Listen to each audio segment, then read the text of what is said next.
پانی برستا ہے، ایک بنجر زمین کے اندر سے پودے نکلنے شروع ہو جاتے ہیں بارش برسنے کے بعد، جبکہ اس زمین کے اوپر کچھ بھی نہیں تھا، کہیں پودے، زمین مری ہوئی تھی، بالکل ڈیزرٹڈ تھی، مری ہوئی زمین تھی، بارش ہونے کے بعد پودے نکل آئے.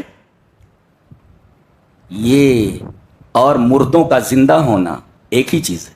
ایک ہے بارش آنے کے بعد پودوں کا نکل آنا مری ہوئی زمین سے، ایسے ہی سور پھونکنے کے بعد قبروں سے مردوں کا نکل آنا مسلین ہے. اور مسلین کا حکم ایک ہوتا ہے، اگر اس کو مانتے ہو تو اس کو بھی مانو. جی اس کو بیوی کا حملہ ٹھہرا، دوسرے دن ڈنڈا لے کر کے کھڑا ہو گیا شوہر، بچہ ابھی دے. ارے بچہ دینے کا وقت مقرر ہے بھائی، 9 مہینے، یہ وقت مقرر ہے، یہ اس سے پہلے بچہ نہیں ہوتا، اس لیے کہ پیریڈ ہے، وہ ایک وقت ہے. وہ ایسے ہی مردوں کو زندہ کر کے ایک ساتھ جمع کرنا، اس کے لیے وقت مقرر ہے. تمہارے اس مطالبے کو اگر غور کیا جائے تو مطالبہ حماقت کے اوپر مبنی ہے، یہ بے وقوفانہ مطالبہ ہے. یہ اس کے لیے ایک وقت مقرر ہے، جیسے پیدائش کا ایک وقت مقرر ہوتا ہے، حمل ٹھہرتی بچہ پیدا نہیں ہوتا، اس کے لیے ایک وقت مقرر ہے.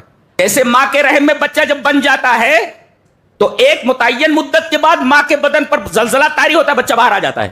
ایسے ہی آدمی کو چاہے جلا دیا جائے، آدمی کو چاہے مٹی میں دفن کر دیا جائے، تو گویا کہ آدمی زمین کے اندر چلا گیا. قبر دیکھیے آپ، قبر کھودا آپ نے اور اس کے بعد مردے کو اس میں ڈال دیا اور مٹی برابر کر دی، بالکل ایسے ہی ہے جیسے حمل ٹھہر گیا ہو. تو آپ نے مردے کو جو زمین میں ڈال دیا، گویا زمین کا حمل ٹھہر گیا. اب ایک مدت متعینہ کے بعد سور پھونکا جائے گا، اور سور پھونکنے کے بعد زلزلہ طاری ہوگا. اذا زلزلت الارض زلزالها واخرجت الارض اثقالها. جیسے ہی زلزلہ طاری ہوگا، ادھر عورت کے بدن پر زلزلہ طاری ہوا تو بچہ باہر آ گیا، یہاں زمین کے اوپر زلزلہ طاری ہوا تو زمین اپنے بوجھ کو باہر نکال دے گی. جیسے وہ پیٹ سے بوجھ باہر نکل آیا، ایسے زمین پر زلزلے کے طرایان کے بعد زمین کے اندر سارے مردے جو ہیں وہ سب کے سب باہر نکل آئیں گے.